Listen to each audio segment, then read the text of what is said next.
Hey there, friend. Nick here. You know, I turned 60 a couple years back, and let me tell you something. I threw myself one hell of a party. Not because I was celebrating getting older. God knows my knees weren't celebrating.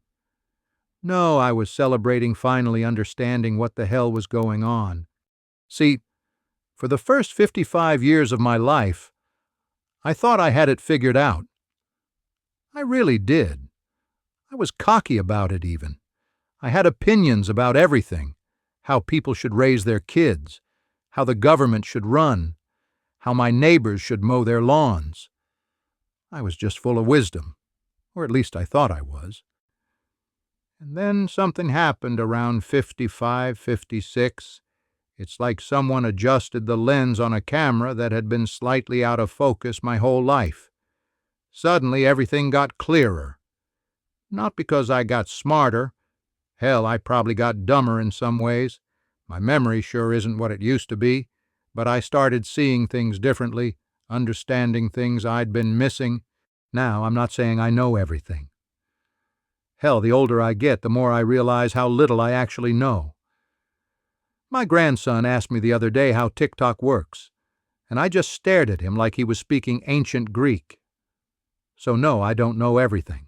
But there are some things, some important things, that you just can't understand until you've lived enough life, until you've made enough mistakes, loved enough people, lost enough people, and woken up enough mornings wondering what it was all for.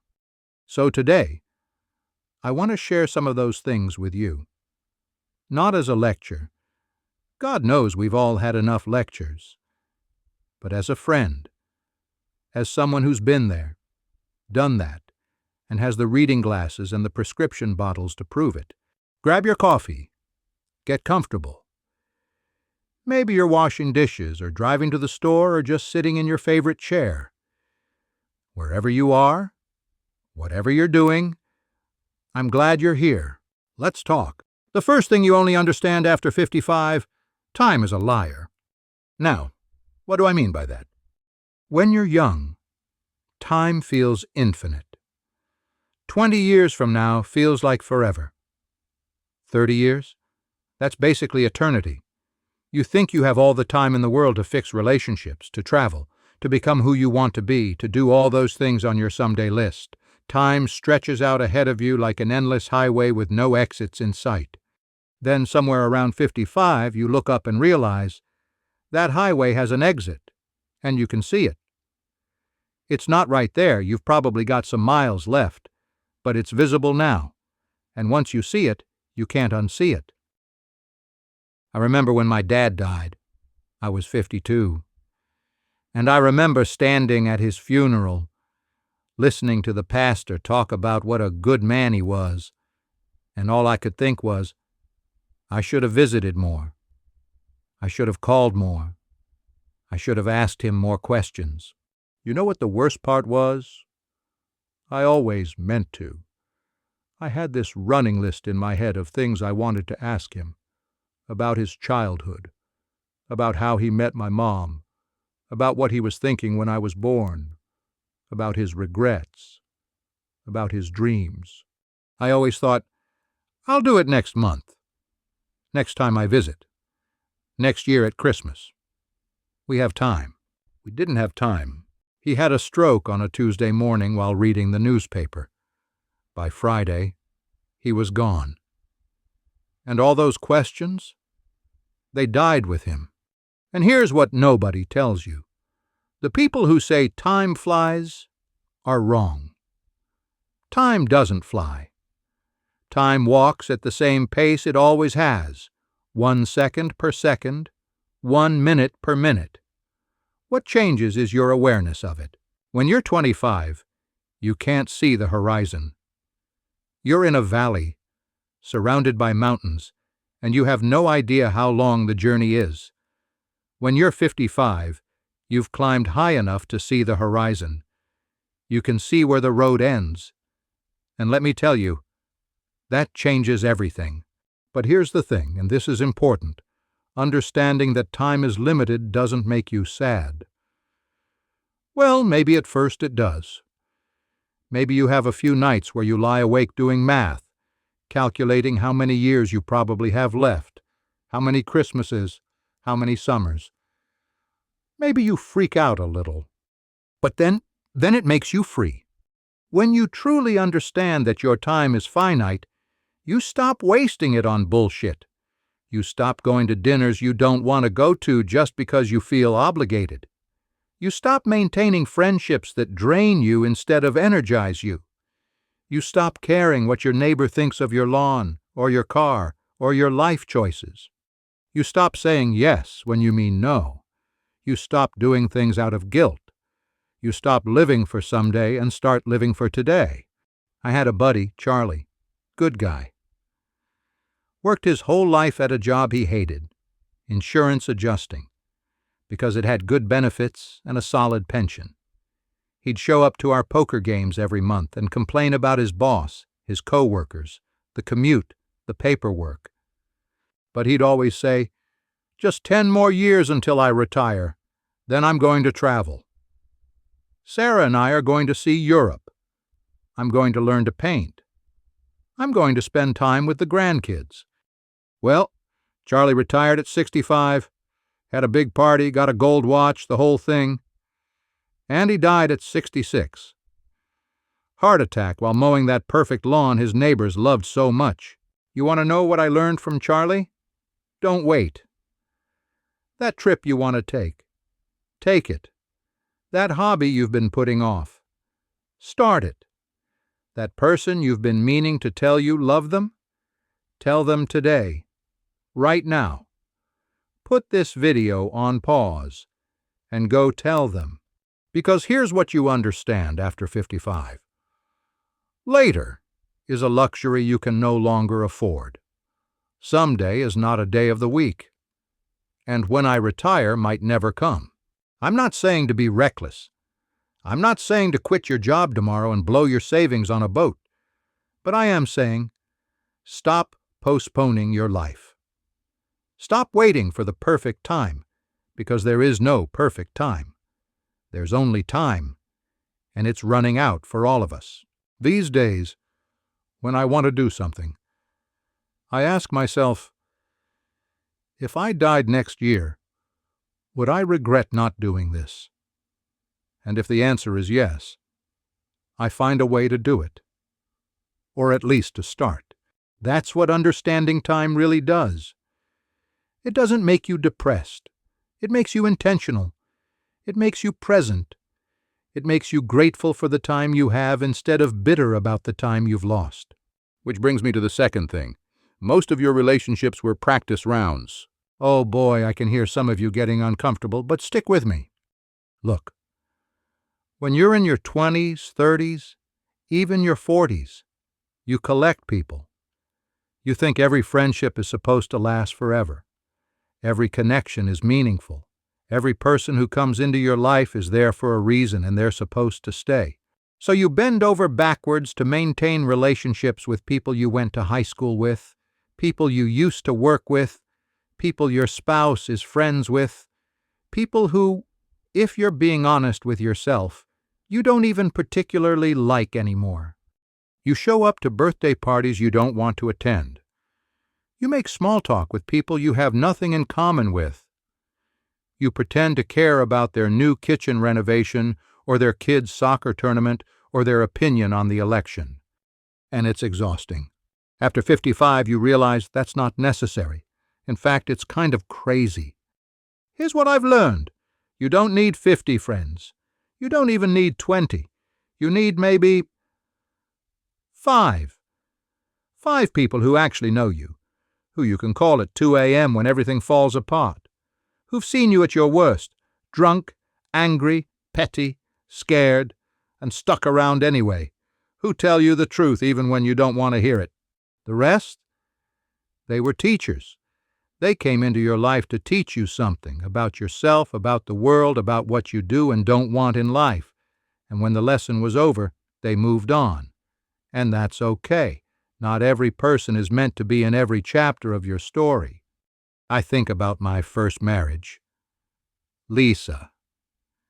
We got married when I was 26. She was 24. We were babies, really, playing house.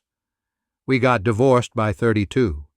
6 years of marriage that felt like 6 lifetimes by the end. And for years, I thought of that as a failure.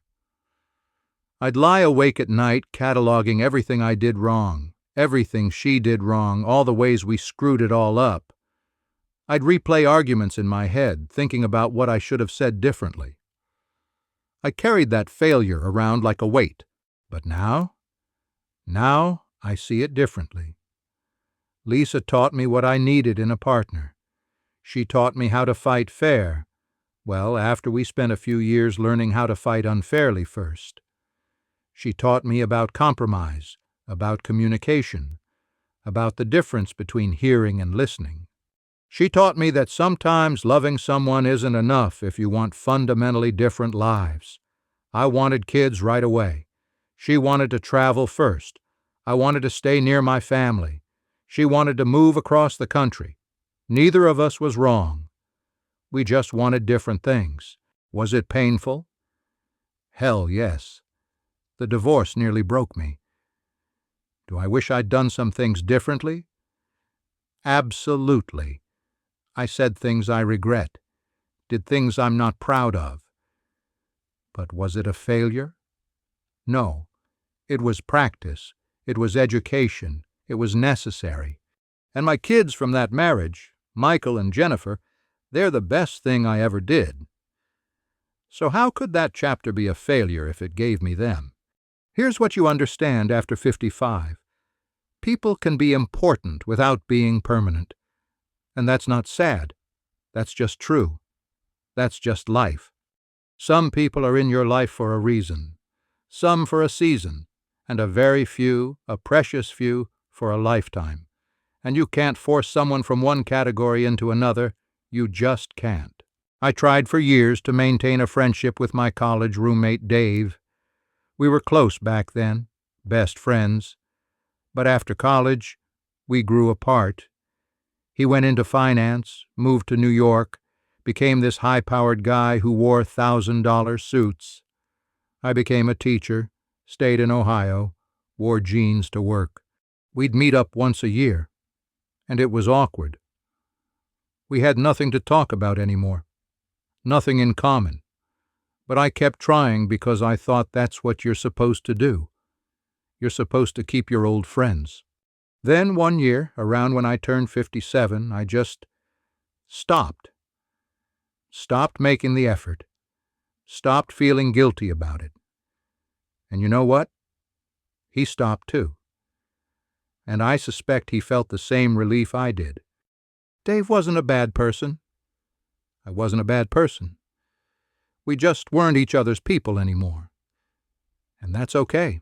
The flip side is this: the relationships that do last, the ones that make it through all those years, through all the changes and challenges and different versions of yourself, those become everything.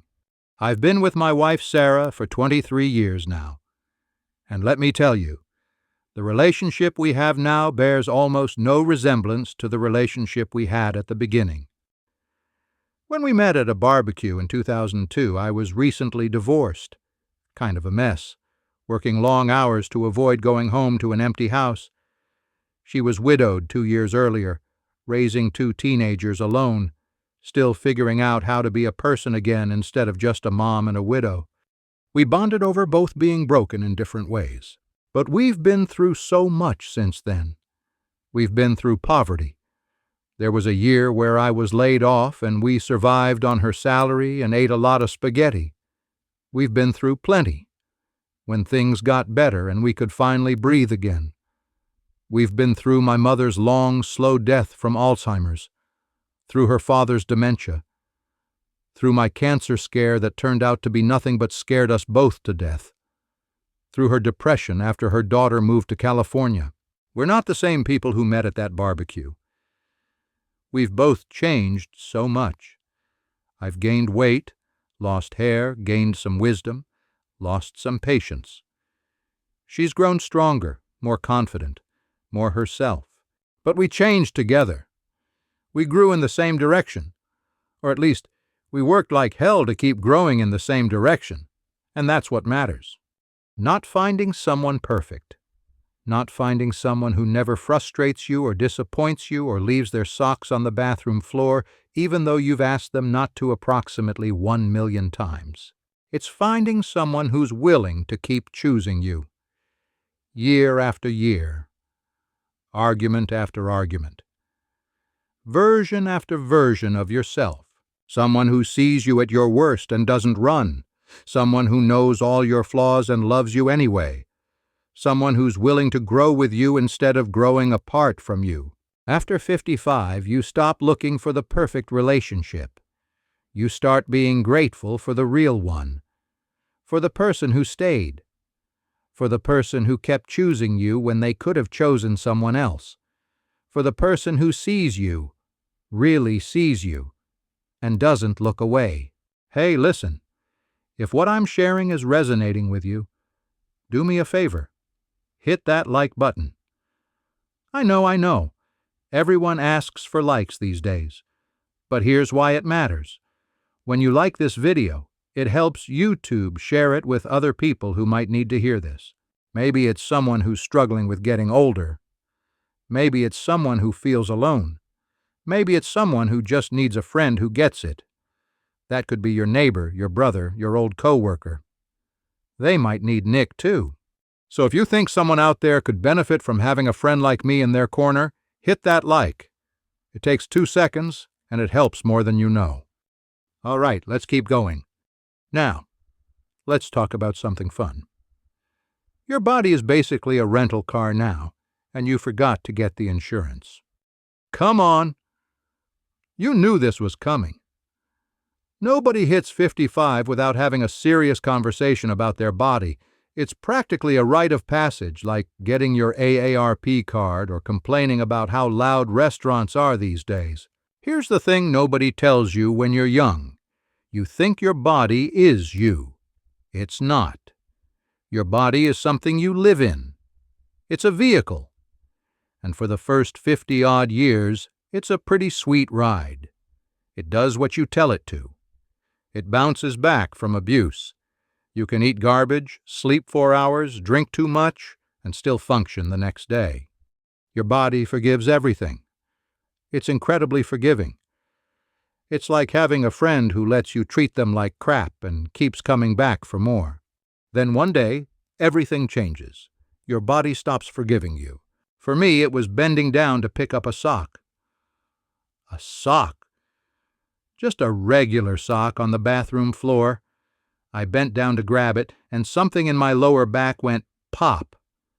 Not a good pop. A very bad pop. I threw my back out picking up a sock. I was 56 years old, and I spent 3 days on my couch, unable to move without pain shooting down my leg, all because of a sock. That was my wake-up call. That was my body saying, hey, remember me? We need to talk. But here's what you learn. Your body isn't betraying you. It's not giving up on you. It's trying to communicate with you. All those aches and pains, the sore knee that acts up when it rains, the shoulder that doesn't quite work right anymore, the fact that you grunt when you stand up from a chair, they're not betrayals. They're messages. Your body is saying, oh, hey, buddy, remember me? I've been carrying you around for over half a century. I've dealt with everything you've thrown at me, the fast food, the stress, the injuries, the late nights, the lack of exercise. I've been working overtime to keep you going. Maybe it's time you started taking care of me. I spent my 30s and 40s ignoring my body. I ate like crap, fast food, frozen dinners, whatever was easiest. Didn't exercise except for occasional bursts of guilt-induced gym memberships that lasted about 2 weeks. Sat at a desk all day, sat on the couch all evening. Figured I'd deal with it later. Well, later arrived, and it brought bills. By the time I hit 55, I was on blood pressure medication, cholesterol medication, and I had the beginnings of type 2 diabetes. My doctor sat me down and said, Nick, you're heading for a heart attack. You need to change things. Now. That was scary. Really scary. because I'd spent so long thinking of myself as healthy, or at least healthy enough, and suddenly I wasn't. Suddenly I was one of those people with a pill organizer. One of those people whose doctor talked to them seriously about lifestyle changes. But, and this is important, that's not depressing. It's actually kind of liberating, because I finally stopped fighting my body and started working with it. These days I walk every morning. Nothing crazy, just 30 minutes around the neighborhood. Sometimes Sarah comes with me, sometimes I go alone. Rain or shine. Well, not lightning. I'm old, not stupid. But rain, cold, heat. I go. It's not negotiable anymore. I eat breakfast now, something I never did before. Usually eggs and toast, maybe some fruit. I pack my lunch instead of eating out. I drink water instead of soda.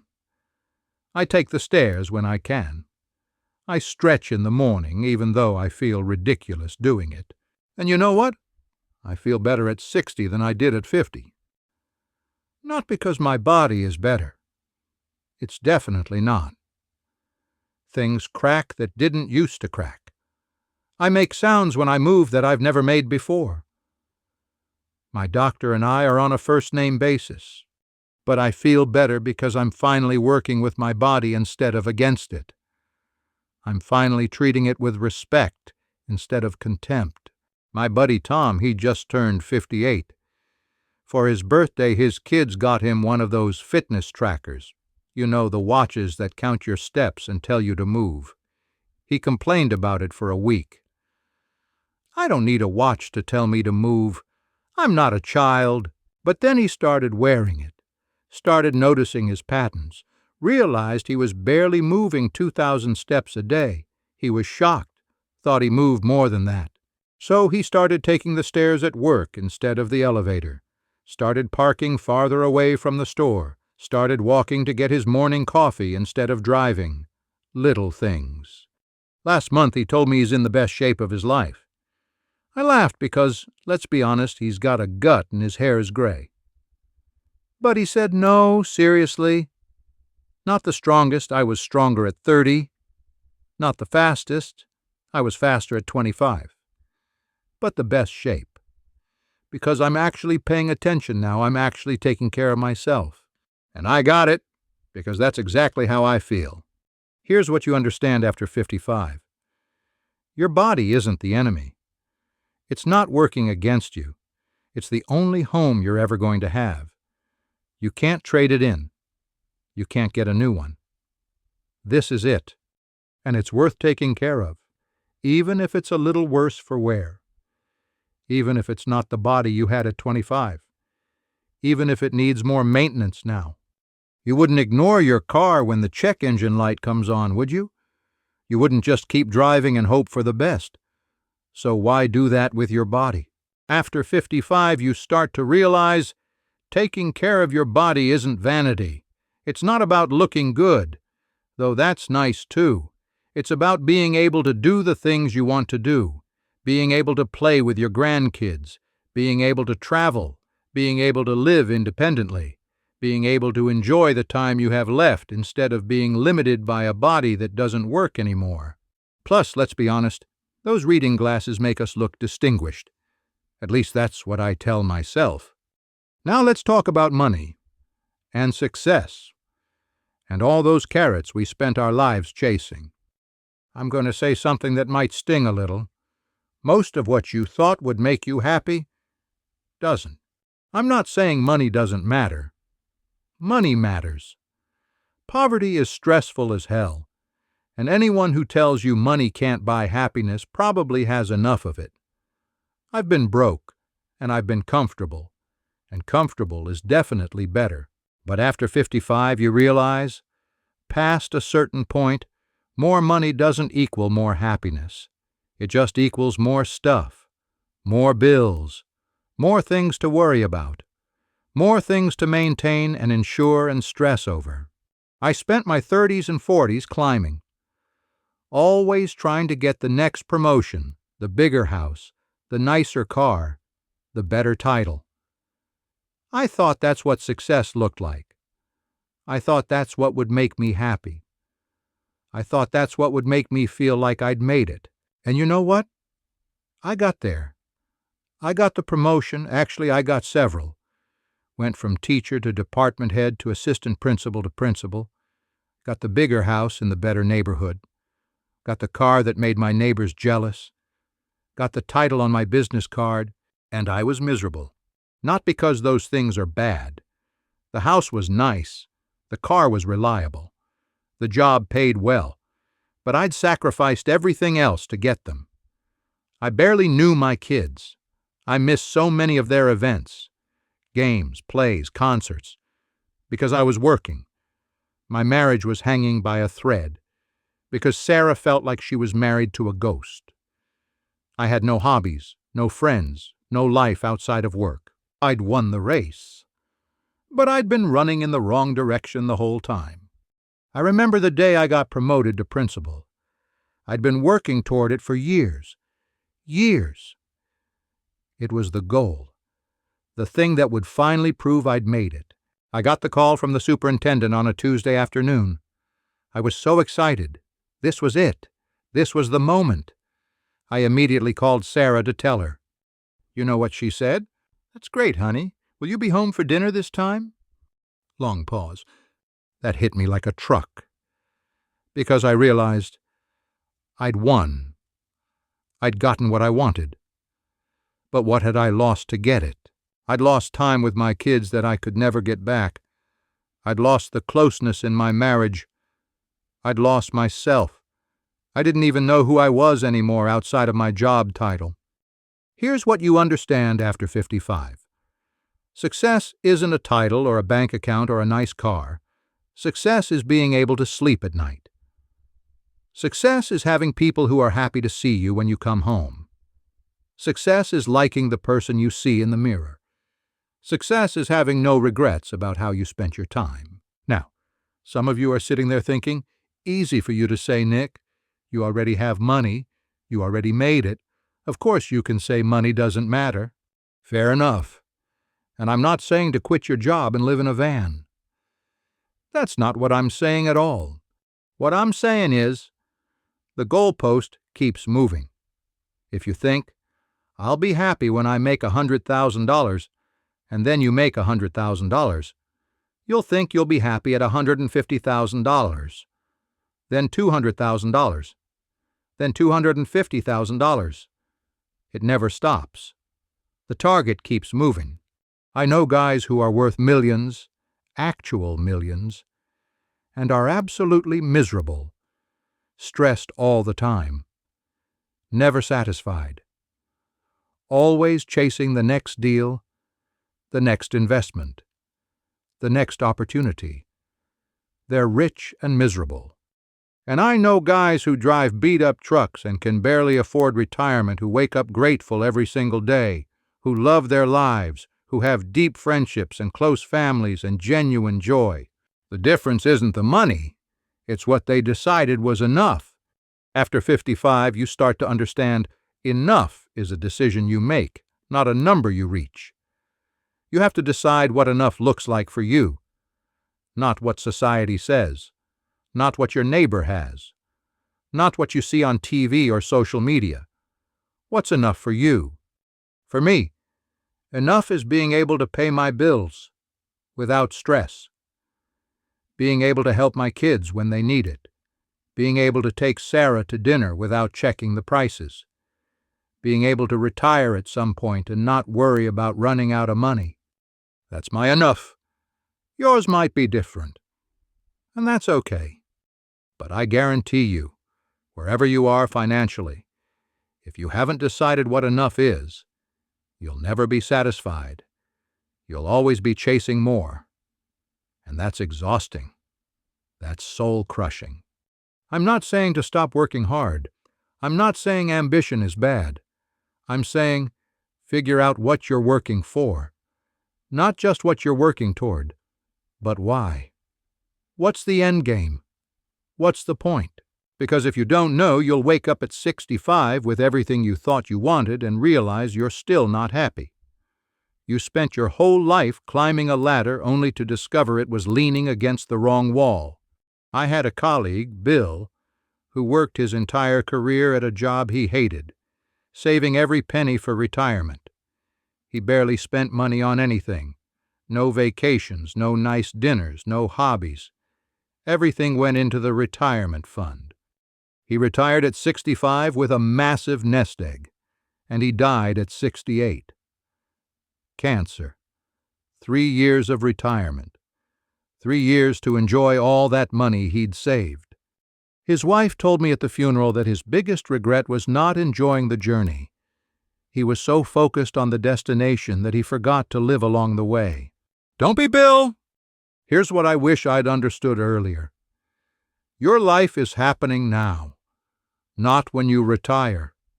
Not when you make enough money. Not when you get the promotion or the house or whatever carrot you're chasing. Now. This is your life. Right now. And if you're not happy now, you probably won't be happy then either. Success isn't something you achieve. It's something you define.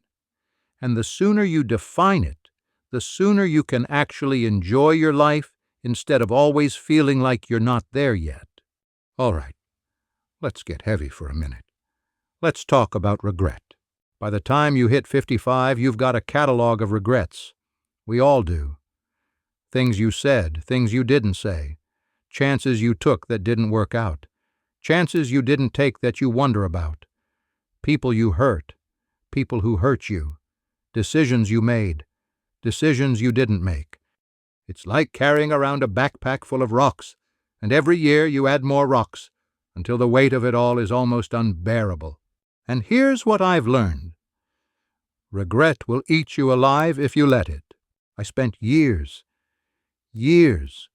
replaying conversations in my head, thinking about how I should have handled things differently with my dad before he died, how I should have been a better father to my kids when they were little, how I should have been more present in my first marriage, how I should have taken that job in Seattle, how I shouldn't have said that thing to my brother at Thanksgiving 1998. You can drive yourself crazy with should have, could have, would have. The 3 most useless phrases in the English language. But we all do it. We all torture ourselves with alternate histories, with imaginary versions of our lives where we made different choices, better choices. But after 55, something shifts. You start to realize you can't change the past. You literally, physically cannot change it. It's done. It's over. It's unchangeable. So your options are, carry it around like a weight for the rest of your life, or find a way to put it down. That doesn't mean forgetting. It doesn't mean pretending things didn't happen. It means forgiving yourself and others. And let me tell you, that's hard. That might be the hardest thing you ever do. I had to forgive my dad for not being the father I needed him to be. He was distant, emotionally unavailable, never said he loved me, never said he was proud of me, never asked about my life or my dreams or what I was feeling. Was he a bad person? No. He provided for us. He showed up. He did his duty, but he wasn't warm. He wasn't present. Not in the way I needed him to be. And I carried anger about that for decades. It colored everything. It affected how I parented my own kids. It affected my relationships. It was like a poison running through my whole life. I had to forgive him. And that was hard because he was dead and you can't exactly have that conversation. But I did it anyway. I sat in my backyard one evening, just me and a beer, and I said it out loud. Dad, I forgive you. You did your best with what you had. You were raised by a man who probably never said he loved you either. You were doing what you thought a father was supposed to do. I forgive you. Did it change anything? No. He was still dead. Our relationship was still what it was. But it changed me. It let me stop carrying that anger around. It let me stop being defined by what I didn't get from him. And then I had to forgive myself for all the ways I failed my kids, for the times I chose work over family, for the times I was so stressed and tired and overwhelmed that I snapped at people who didn't deserve it, for all the moments I wasn't the person I wanted to be. That was even harder, because we're always harder on ourselves than we are on anyone else, aren't we? But here's what you understand after 55. You did your best with what you had at the time. You didn't have the wisdom you have now. You didn't have the perspective. You didn't know what you didn't know. You were doing the best you could with the information and emotional capacity you had in that moment. That doesn't excuse everything. Some things still need to be made right if you can make them right. Some apologies still need to be made. Some amends still need to be attempted. But it does mean you can stop beating yourself up. You can stop replaying those moments and torturing yourself with how you should have done better. My son and I didn't talk for 3 years. 3 years. Because of an argument about money and about choices he was making that I didn't agree with. He wanted to quit his job to pursue music. He's talented. Really talented. But music is risky. It's unstable. I was worried about him. Worried he'd struggle. Worried he'd regret it. So I told him he was being irresponsible, childish, that he needed to grow up and face reality. He told me I didn't believe in him, that I'd never supported his dreams, that I only cared about stability and safety and never took any risks myself. It got ugly. Things were said that we both regretted. And then, nothing. Radio silence. 3 years. 3 years of his life that I missed. 3 years of my grandson growing up that I didn't see. 3 years of birthdays and holidays and ordinary days that I can never get back. All because I was so stubborn, so sure I was right, that I let my pride get in the way. When we finally reconnected, and that's a whole other story involving Sarah basically forcing us into the same room at Christmas, I apologized. Really apologized. Not, I'm sorry, but not, I'm sorry you felt, just, I'm sorry. I was wrong.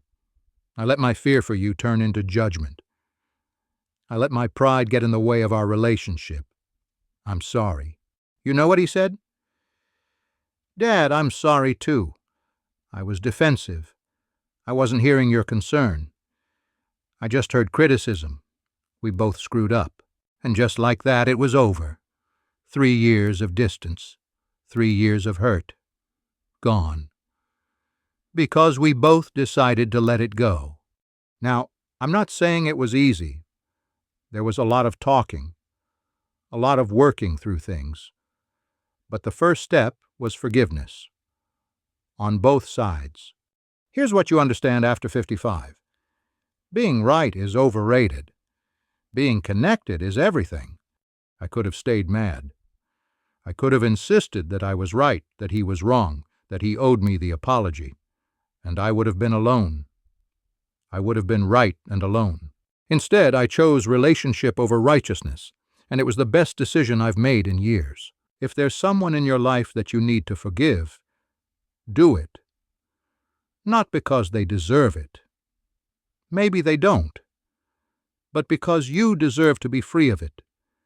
Because carrying that anger, that resentment, that hurt, it's like drinking poison and expecting the other person to die.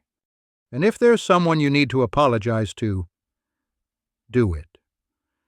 Swallow your pride. Admit you were wrong. Even if you were only partly wrong. Even if they were wrong too. Because life's too short to carry grudges. Life's too short to be right instead of happy. Life's too short to let pride and stubbornness cost you the people you love. Trust me on this one. Hey, before I wrap this up, if you've made it this far, you're my kind of person. Someone who's willing to sit with uncomfortable truths. Someone who's thinking about these things. Do me a favor. Subscribe to this channel. I'm going to be here every week, talking about life, sharing stories, being honest about what it's really like to get older. Not the Instagram version, the real version. Think of me as that friend you can listen to while you're making breakfast or driving to the store or just sitting with your thoughts. I'll be here. Consistent. Honest. Real. So hit that subscribe button. Let's take this journey together. All right? Let's bring this home. So there you have it, friend. Some of the things you only understand after 55. Time is limited, so stop wasting it on things and people that don't matter. Most relationships were practice, and that's okay. They taught you what you needed to learn. Your body is the only home you'll ever have, so take care of it. Success isn't what you thought it was. It's something you define for yourself. And forgiveness of yourself and others is the key to freedom. But here's the real secret, the thing that ties all of this together. Life doesn't get easier after 55. It doesn't. Your body still hurts. People still die. Things still go wrong. Bills still come. Disappointments still happen. But you get better at handling it. You get wiser, more patient, more accepting. You stop fighting reality and start working with it. You stop trying to control everything and start letting go of what doesn't matter. And there's a peace in that, a real deep peace that you can't fake and you can't rush and you can't buy. You have to earn it by living, by making mistakes, by losing things, by surviving things you didn't think you could survive. These days, when people ask me if I wish I was young again, I laugh. Would I like my 30-year-old knees back? Sure. Would I like to not need reading glasses? Absolutely. Would I like my hairline back? Yeah, that'd be nice too. But would I trade the wisdom, the perspective, the peace I have now to go back? Not a chance. Not for anything. Because here's what nobody tells you. The best part about getting older isn't that things get better. It's that you get better. You finally become the person you were supposed to be all along. You finally understand what matters and what doesn't. You finally stop pretending to be something you're not. You become authentic, real, honest. Not because you're trying to be, but because you don't have the energy to be anything else anymore. And that's beautiful. There's a quote I love. I don't remember who said it, so I can't give them credit. But it goes something like, "Youth is wasted on the young." And I never understood that when I was young. I thought it was just old people being bitter. But now, I get it.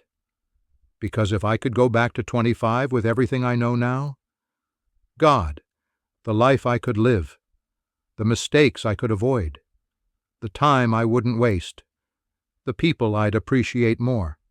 But that's not how it works. You can't fast forward to wisdom. You have to earn it mile by mile, year by year, mistake by mistake. And maybe that's the point.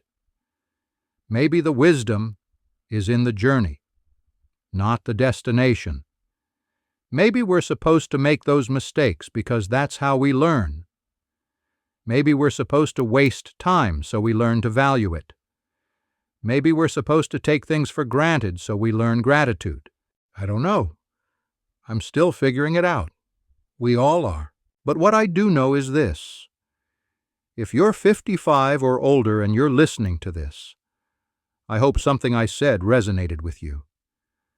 I hope you felt less alone. I hope you realized that someone else has been where you are, felt what you're feeling, wondered what you're wondering. And if you're younger and you stumbled across this somehow, well, welcome. You might not understand everything I'm saying yet, but tuck it away. Because one day you will. One day you'll be sitting where I am, looking back at your life, understanding things you couldn't understand before. And when that day comes, I hope you remember. You're doing better than you think you are. You're stronger than you know. And it's all going to make sense eventually. Until next time, this is Nick. Take care of yourself out there.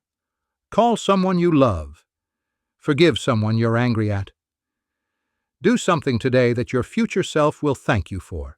And remember, we're all just figuring this out as we go. Nobody has all the answers, but we can figure it out together. Talk to you soon, friend.